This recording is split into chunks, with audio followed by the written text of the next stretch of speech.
मुख्यमंत्री सहायता निधीवर डल्ला, 4 लाखांचा निधी हडपला। कल्याणच्या मोहने गावातील खासगी रुग्णालयाचा प्रताप। खडकपाडा पोलीस ठाण्यामध्ये तिघांवर गुन्हा दाखल।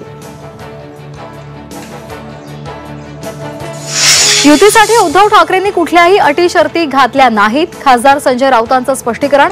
दोन्ही भाऊ एकत्र येऊ नये म्हणून काही जण काटे घालत असल्याचाही आरोप।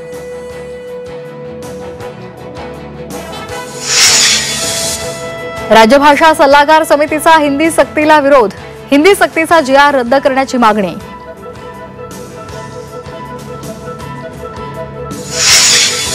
प्रत्येक तालुक्याला बाजार समिती हा निर्णय सक्तीचा नाही। पणन मंत्री जयकुमार रावल यांचं वक्तव्य। जिथे आवश्यकता तिथेच कृषी उत्पन्न बाजार समिती होणार असल्याची रावल यांची माहिती।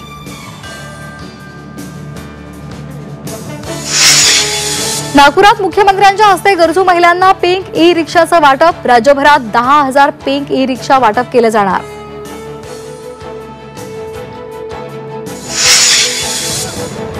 काश्मीरमध्ये मोठं भूस्खलन। किश्तवाडच्या नागसेनी भागात डोंगर खचला।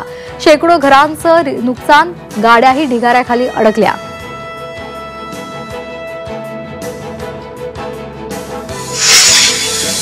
सोनं प्रतितोळा 1,20,000च्या वर जाण्याची शक्यता। व्यापार युद्ध आणि जागतिक आर्थिक अनिश्चिततेमुळे सोन्याच्या भावात आणखी वाढ होण्याचा अंदाज। तर सध्या सोनं 98,700 रुपयांवर।